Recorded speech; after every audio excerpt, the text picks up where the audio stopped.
ونعوذ بالله من شرور أنفسنا ومن سيئات أعمالنا من يهده الله فلا مضل له ومن يضلل فلا هادي له ونشهد أن لا إله إلا الله وحده لا شريك له ونشهد أن سيدنا وسندنا ومولانا محمدا عبده ورسوله الذي أرسله بالحق بشيرا ونذيرا وداعيا إلى الله بإذنه سراجا وقمرا منيرا أما بعد فقد قال تعالى في كلامه المجيد وفرقان الحميد فأعوذ بالله من الشيطان الرجيم بسم الله الرحمن الرحيم لقد كان لكم في رسول الله أسوة حسنة لمن كان يرجو الله واليوم الآخر وذكر الله كثيرا وقال النبي صلى الله عليه وسلم الأنبياء أحياء في قبورهم وفي رواية قال يصلون أو كما قال النبي عليه الصلاة والسلام وقال تعالى في شان حبيبه ومحبوبه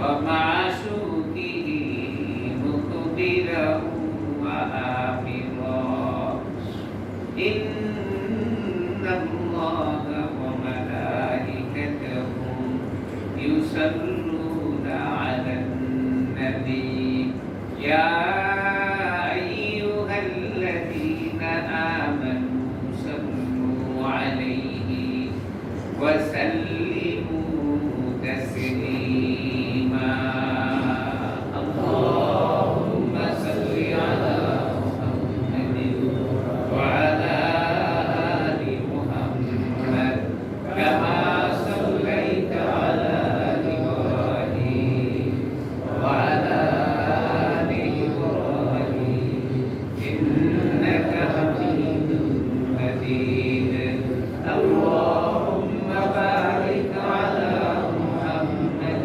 وعلى آل محمد كما باركت على إبراهيم وعلى آل إبراهيم إنك حميد مجيد وقال الشاعر كتب संख्यात सस्तु कुष्कर्म हज़ाम का रफ्ता रफ्ता मेरी सूरत उनकी सूरत बन गई ला इलाहा इल्लल्लाह ला इलाहा इल्लल्लाह ला इलाहा इल्लल्लाह ला इलाहा इल्लल्लाह ला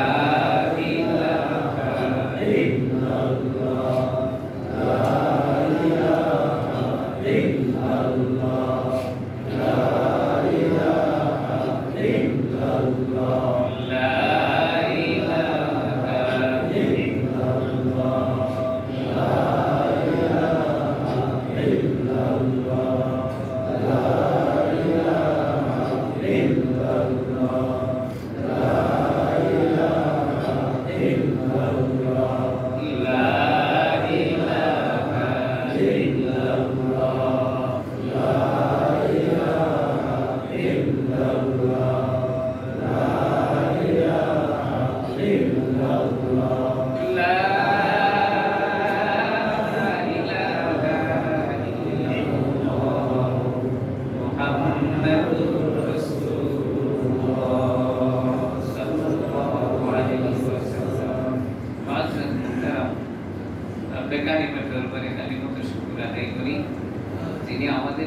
সম্মানের সাথে নেক আমল করবার মতো সুযোগ করে দিয়ে আজকে জুমার দিনে আল্লাহ তাআলা করে আসার ব্যবস্থা করে দিয়েছেন।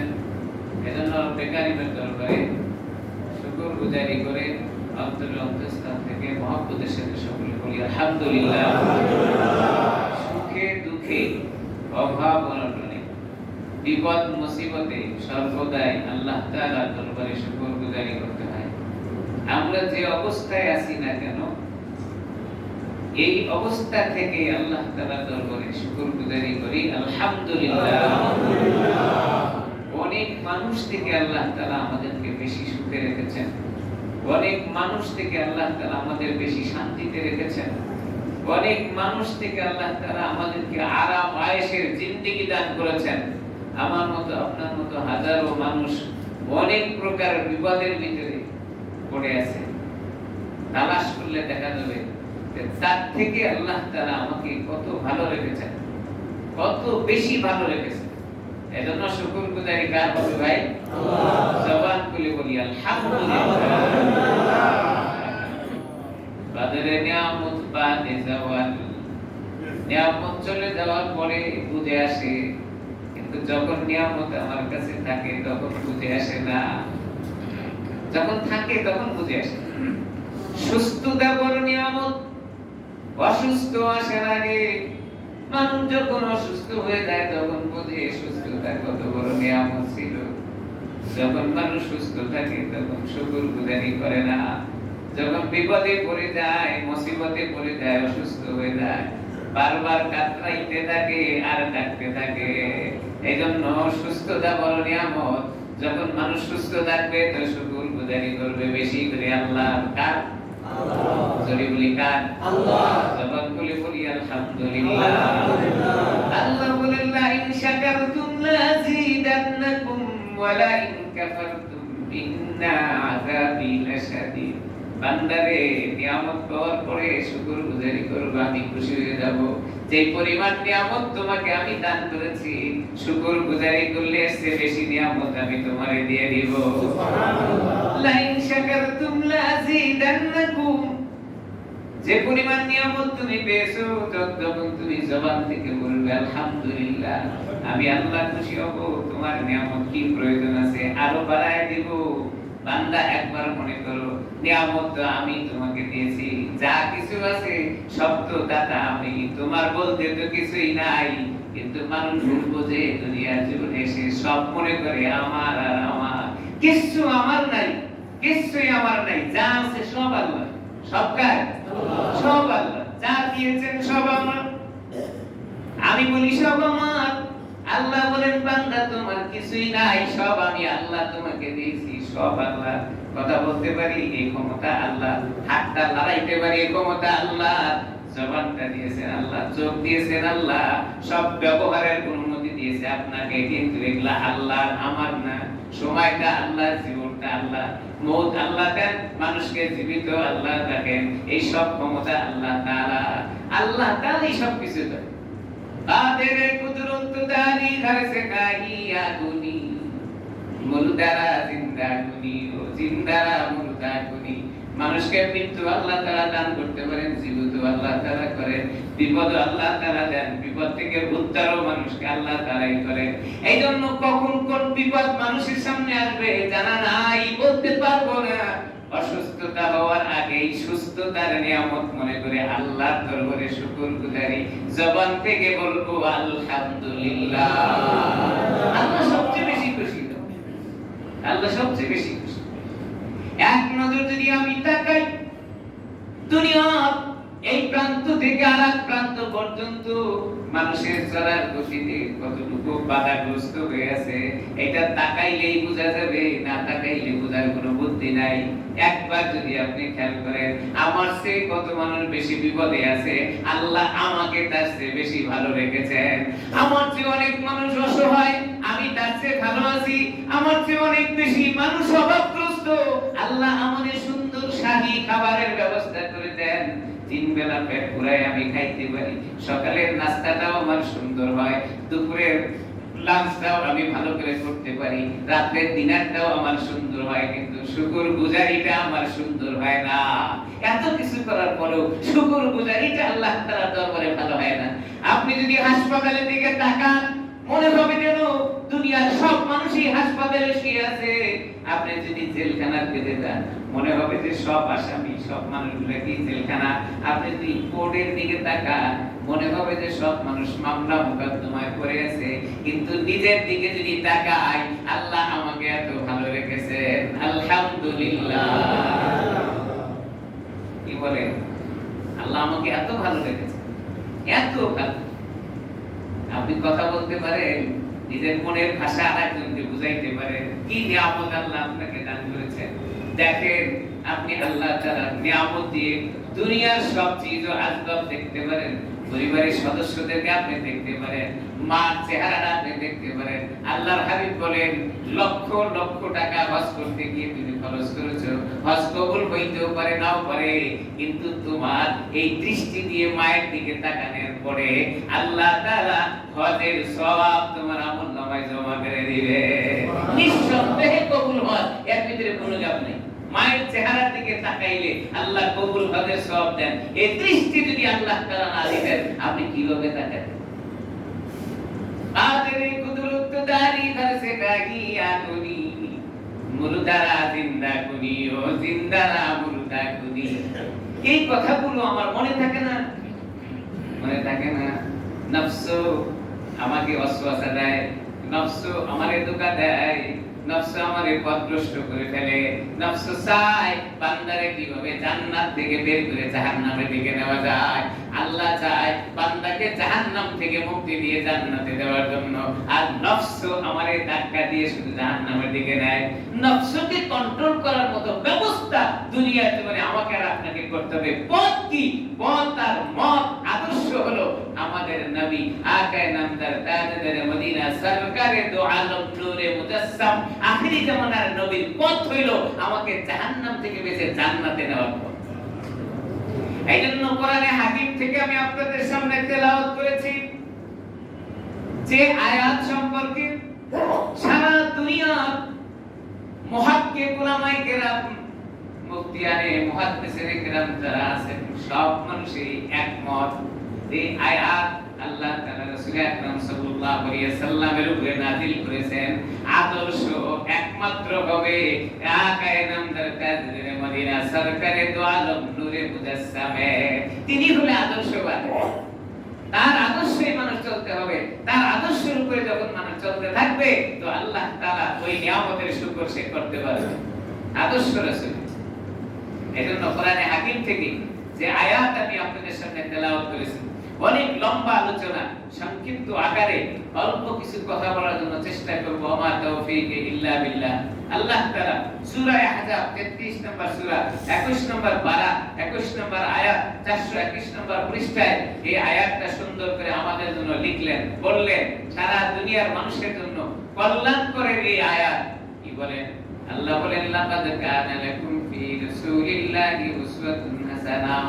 ও দুনিয়ার মানুষেরা, এমন একজন নবী দুনিয়ার জীবনে আমি প্রেরণ করেছি যার আদর্শের ভিতরেই তোমার মুক্তি, যার আদর্শের ভিতরেই তোমার নাজাত, যার আদর্শের ভিতরেই তুমি জাহান্নাম থেকে বেঁচে জান্নাতে যাওয়ার পথ খুঁজে পাবে।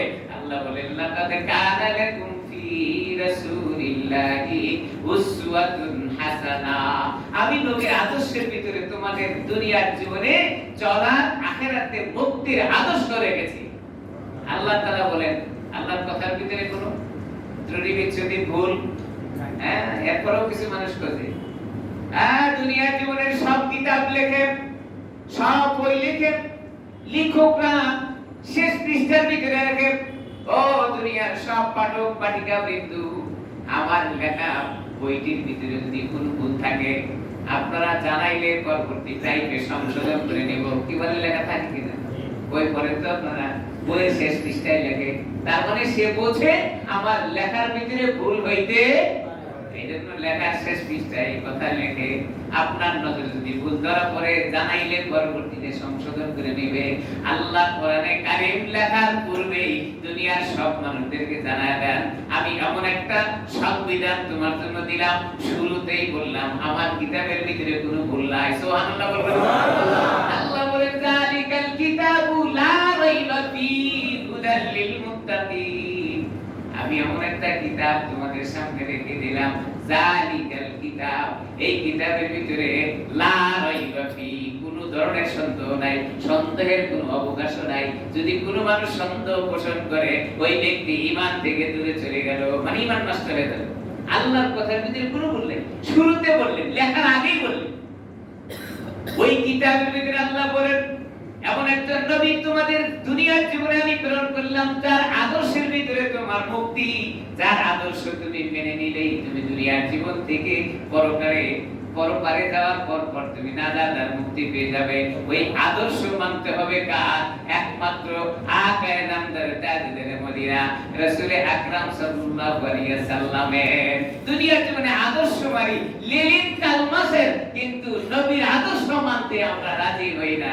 মসজিদে আসলে মানি, মসজিদে আসলে নবীর আদর্শ মানা হয়, মাথায় টুপি আছে, পাগড়ি আছে, রুমাল আছে, পাঞ্জাবি আছে, কিন্তু মসজিদ থেকে বের হয়ে গেলে আমারে তাকাইলে সালামটা দিতে ইচ্ছা করে না।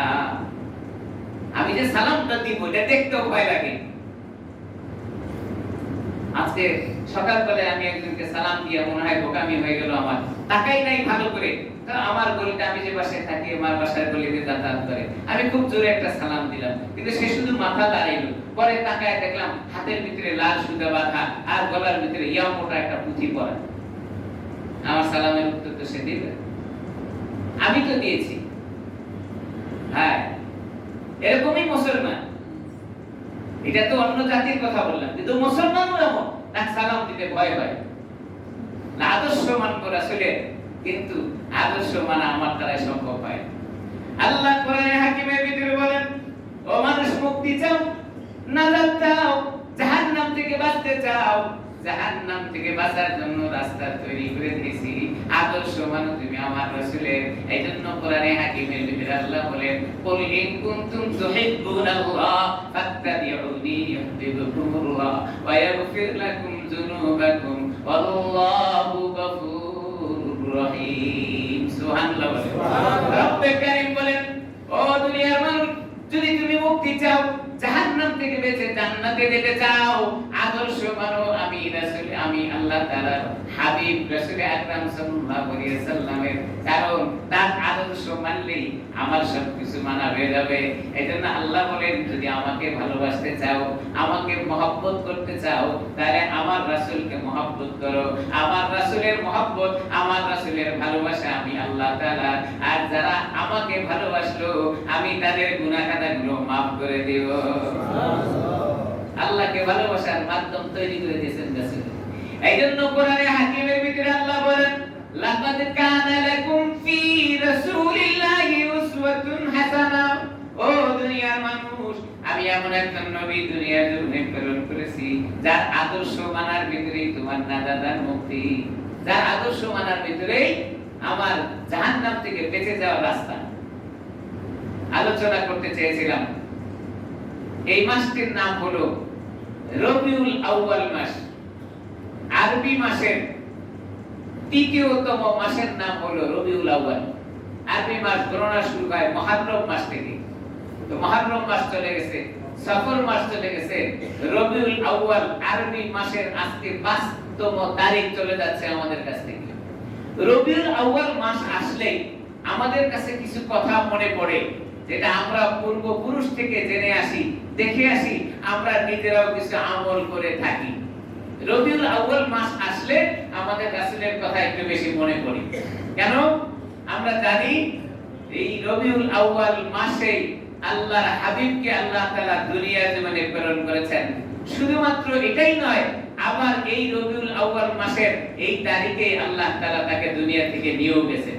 তো নিয়ে গেছেন কথাটার উপরে মানুষ আমল কম করে, কিন্তু এই দিনে আল্লাহ তাআলা দুনিয়াতে প্রেরণ করেছেন, এর উপরে মানুষ বেশি আমল করে। তো রবিউল আউয়াল মাস মানুষের কাছে যখন আসে, তখন রাসূলের কথা মনে হয়। কবির ভাষায় কবি বলেন, রবিউল আউয়ালে তোমারি গান গাই, রবিউল আউয়াল গেলে তোমায় ভুলে যাই, রবিউল আউয়াল এলে তোমারি গান গাই, রবিউল আউয়াল গেলে তোমায় ভুলে যাই। রবিউল আউয়াল মাস আসলে রাসূলের কথা একটু বেশি মনে পড়ে, যেহেতু ওই দিনে ওই মাসে আল্লাহ তাআলা নবীকে দুনিয়ার জন্য প্রেরণ করেছেন।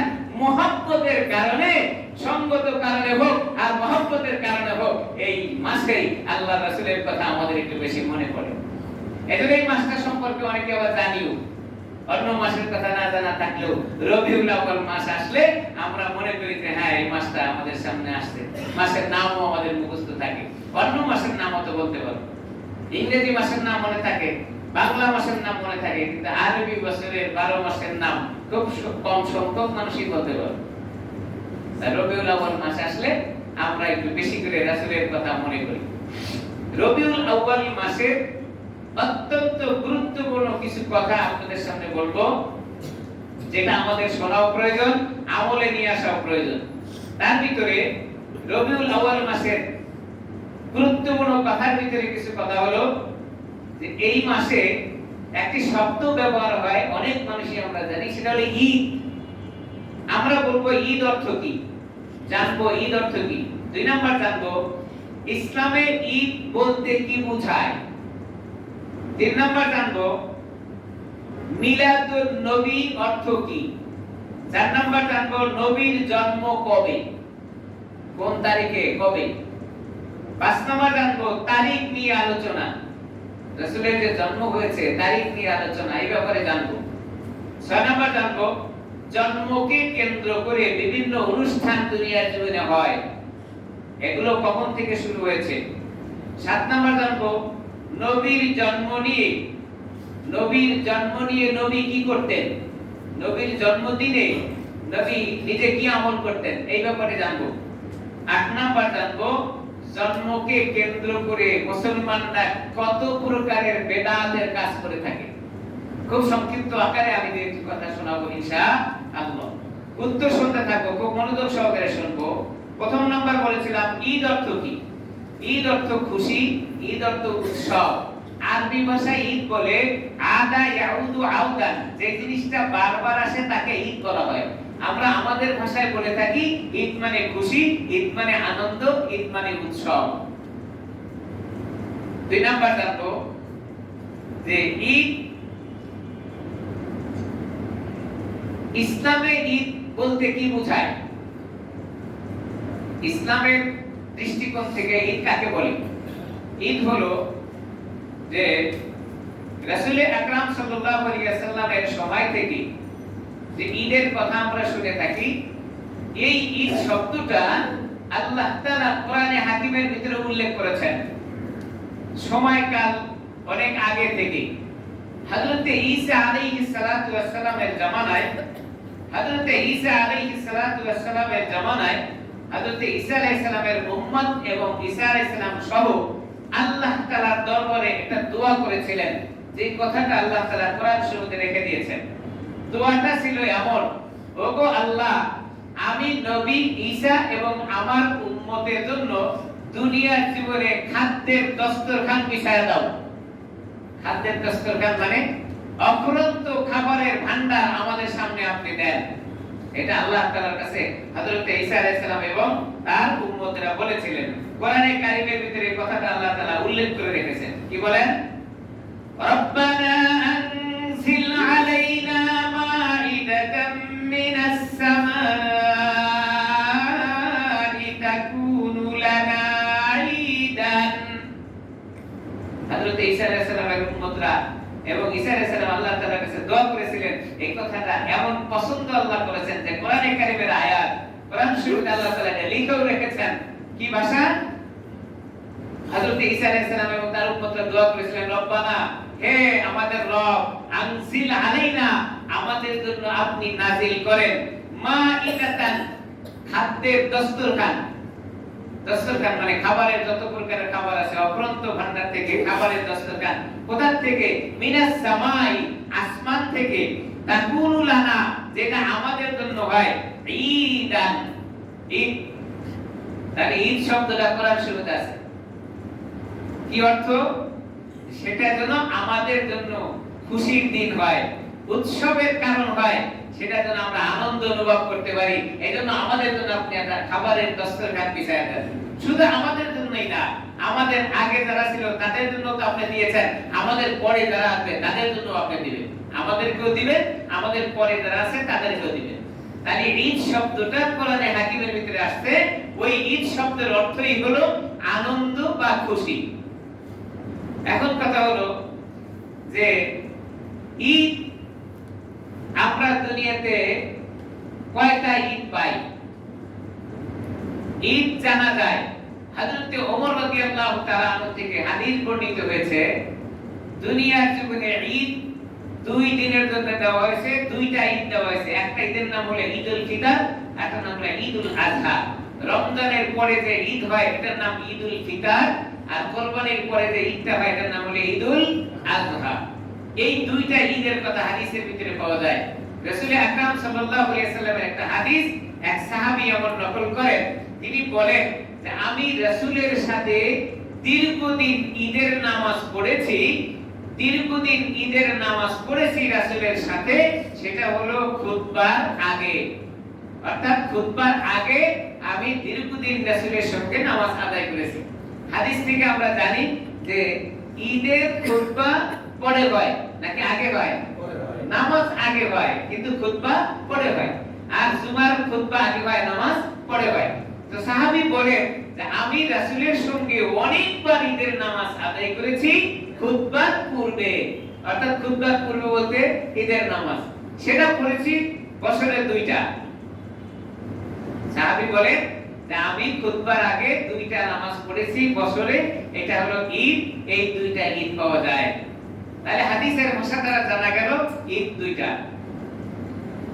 রাসূল আকরাম সাল্লাল্লাহু আলাইহি ওয়াসাল্লাম যখন মক্কা থেকে মদিনায় গেলেন, তো মদিনায় গিয়ে দেখলেন যে মদিনায় কিছু সংখ্যক লোকেরা উৎসব পালন করে, আনন্দ করে, গান বাজনা করে।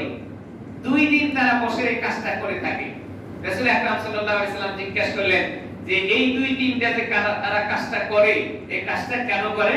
তো বলে তারা আনন্দ উৎসব পালন করে, গান বাজনা করে, মনের আনন্দ প্রকাশ করার জন্য এই দিনের কাজগুলো করে থাকে। রাসূল আকরাম সাল্লাল্লাহু আলাইহি ওয়াসাল্লাম বলেন তোমাদের জন্য এসে উত্তম দুইটা দিন আল্লাহ তাআলা দিয়েছেন, তোমরা এই দিনটাকে বাদ দিয়ে ওই দুইটা দিনের আমল করো, যে দুইটা দিনের আমলের কারণে আল্লাহ তাআলা তোমাদেরকে maaf করে দেন। সুবহানাল্লাহ। রাসূল আকরাম সাল্লাল্লাহু আলাইহি ওয়াসাল্লাম শোনায় দিলেন ঈদুল ফিতরের এবং ঈদুল আযহার বর্ণনা কথা।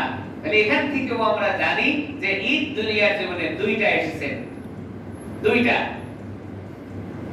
ঈদ নিয়ে আমরা এতটুকু জানবো যে ঈদ দুইটা, এর বাইরে যদি কেউ ঈদ বলে তাহলে সেই ঈদ শব্দটা বলা ঠিক হবে না। এখন কথা হলো নবীর জন্ম কবে? নবীর জন্ম কবে? নবীর জন্ম এ নিয়ে অনেক লম্বা আলোচনা আছে। আমরা এতটুকু বলতে পারবো যে নবীর জন্ম সোমবারে, বারটা হলো সোমবার। অসংখ্য হাদিসের থেকে পাওয়া যায় রাসূল আকরাম সাল্লাল্লাহু আলাইহি সাল্লাম সোমবারে জন্মগ্রহণ করেছেন। তার মধ্যে একটি হাদিস বর্ণিত হয়েছে এরকম, হযরত মালিক রাদিয়াল্লাহু তাআলা আনহু থেকে বর্ণিত, তিনি বলেন যে রাসূল আকরাম সাল্লাল্লাহু আলাইহি সাল্লাম জন্মগ্রহণ করেছেন সোমবারে, আবার রাসূল যখন মক্কা থেকে মদিনায় হিজরত করেছেন ওই দিনটিও সোমবার ছিল। এই দুইটা কারণে সোমবারের দিনটাকে প্রাধান্য দেওয়া হয়েছে যে সোমবারেই রাসূল জন্মগ্রহণ করেছেন। তারিখ, রাসূল আকরাম সাল্লাল্লাহু আলাইহি ওয়াসাল্লাম জন্মগ্রহণ করেছেন তারিখটা কবে ছিল, কয় তারিখ? এ নিয়ে আমরা সচরাচর বলে থাকি যে 12 তারিখ রাসূল আকরাম সাল্লাল্লাহু আলাইহি ওয়াসাল্লাম দুনিয়ায় আগমন করেছেন। আবু দাউদ শরীফের লম্বা চূড়া একটা হাদিস আছে, লম্বা হাদিসটা বর্ণনা করার সময় হবে না, এতটুকু আমি বলবো যে একটি তাফসীরের কিতাব আছে, যে তাফসীরের কিতাবটা হলো ইবনে কাসির। এই ইবনে কাসিরের লেখক বিদায়া ওয়ান নিহায়া একটা কিতাব আছে, এটা অনেকেই জানে না এই কিতাবটা কি। বিদায়া ওয়ান নিহায়া, এই কিতাবের ভিতরে ইবনে কাসির রাহমাতুল্লাহ আলাইহি, অর্থাৎ ইবনে কাসির তাফসীর যিনি লিখেছেন, উনি বলেন রাসূল আকরাম সাল্লাল্লাহু আলাইহি সাল্লামের জন্মের তারিখটা নিয়ে 7টি মতভেদ আছে, 7 প্রকারের মত বর্ণনা করা হয়েছে। আলোচনাটা কোথায়? বিদায়া ওয়ান নিহায়া কিতাবের ভিতরে ইবনে কাসির যে তাফসীরের লেখক, উনি এই কথাটা লিখেছেন যে রাসূল আকরাম সাল্লাল্লাহু আলাইহি সাল্লামের জন্মের তারিখের ব্যাপারে 7টি মত প্রকাশ করা হয়েছে। তার ভিতরে 1 নম্বর মত হলো রাসূল আকরাম সাল্লাল্লাহু আলাইহি সাল্লাম দুনিয়ার জীবনে আগমন করেছেন ওই দিনটা ছিল রবিউল আউয়াল মাসের 2 তারিখ। আমার মনে হয় অনেকে জীবনে শোনেনও নাই যে 2 তারিখ আবার কবে জন্মগ্রহণ করলো। আমরা তো জানি 12ই রবিউল আউয়াল জন্মগ্রহণ করেছে। বিশাল আলোচনা। 2 নম্বর, ওই কিতাবের ভিতরে আরেকটি কথা উল্লেখ করেছেন, রাসূল আকরাম সাল্লাল্লাহু আলাইহি সাল্লাম জন্মগ্রহণ করেছেন দিনটি ছিল রবিউল আউয়ালের 8 তারিখ। 3 নম্বর মত, রাসূল আকরাম সাল্লাল্লাহু আলাইহি সাল্লাম জন্মগ্রহণ করেছেন রবিউল আউয়াল মাসের 10 তারিখ। রাসূলের জন্মগ্রহণের তারিখ উল্লেখ করে বলেন রবিউল আউয়াল মাসের 17 তারিখ। হাদিসের ভাষা আছে এমন যে রাসূল আকরাম সাল্লাল্লাহু আলাইহি সাল্লাম জন্মগ্রহণ করেছেন রবিউল আউয়াল মাসের 8 তারিখ বাদ রয়েছে তখন জন্মগ্রহণ করেছেন, অর্থাৎ আর 8 দিন বাকি রয়েছে তখন জন্মগ্রহণ করেছেন। আরবি মাস হিসাবে যদি শেষ দিক থেকে 8 দিন বাদ দেওয়া হয় তাহলে কেউ বলেছেন 21 তারিখ আর কেউ বলেছেন 22 তারিখ, কারণ আরবি মাস 29 তারিখে বেশি হয়, 30 তারিখেও হয়। এই মত হিসাবে 22 তারিখ রাসূল আকরাম সাল্লাল্লাহু আলাইহি সাল্লাম জন্মগ্রহণ করেছেন। আর একটি মত পাওয়া যায় রাসূল আকরাম সাল্লাল্লাহু আলাইহি সাল্লাম 12ই রমজানে জন্মগ্রহণ করেছেন। এর পিছনেও দলিল আছে, যৌক্তিক দলিল আছে, 12ই রমজানে রাসূল জন্মগ্রহণ করেছেন। লম্বা চলা আলোচনা হয়ে যাবে, সংক্ষিপ্ত আকারের কথা বলবো যে এই 7 প্রকারের আলোচনার মধ্যে 4 প্রকারের আলোচনাকে বাতিল করা হয়েছে, যেটা সনদের ব্যাপারে, মতনের ব্যাপারে, ধারাবাহিক আলোচনার ব্যাপারে মতনৈক্য রয়েছে, যার কারণে এই 4 প্রকারের বাদ 3 প্রকারের আলোচনা ইবনে কাসির রাহমাতুল্লাহ আলাইহি প্রাধান্য দিয়েছেন। তার মধ্যে 3 প্রকারের তারিখটা হলো এমন 2 তারিখ, 8 তারিখ আর 12 তারিখ। এই 3 তারিখকে প্রাধান্য দেওয়া হয়েছে যে সম্ভবত এই 3 তারিখের কোনো এক তারিখেই হবে। বিশদ আলোচনার মধ্যে এই 3 তারিখের 12 তারিখটাকে বেশি সাপোর্ট করেছেন অনেক উলামায়ে কেরাম, আর বাকি 2 তারিখও সহিহ হওয়ার সম্ভাবনা রয়েছে।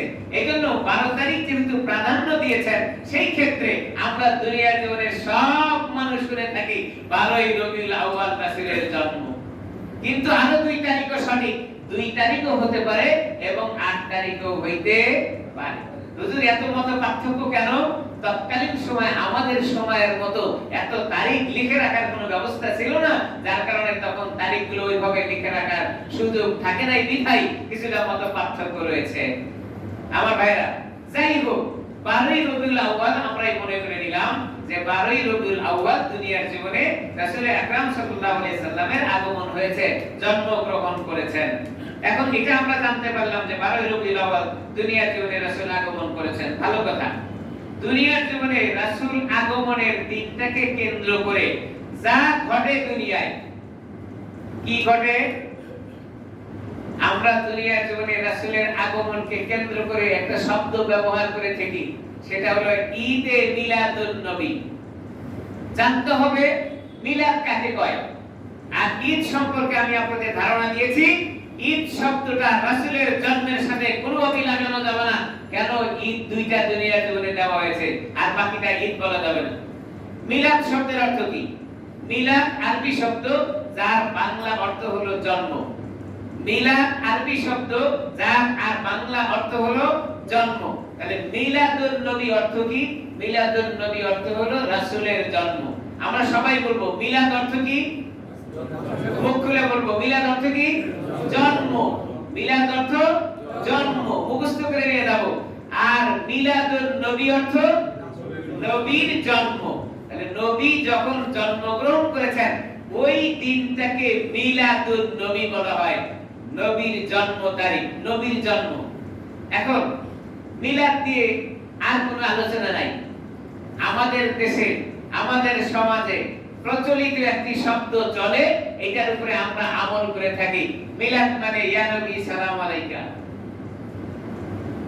এই তরজমা দুনিয়ার কোন কিতাবের ভিতরে নাই, কোন লেখক লেখে নাই মিলাদ মানে ইয়া নবী সালাম আলাইকা, মিলাদ মানে আল্লাহুম্মা সাল্লি আলা, এটা কোন জায়গার ভিতরে নাই। এটা হলো আমাদের মন গড়া। এই মন গড়া কথাটা কে লিখেছেন? সর্বপ্রথম কার থেকে এই মন গড়া মতভেদটা চলে আসলো? কে আমলটা সর্বপ্রথম করেছেন?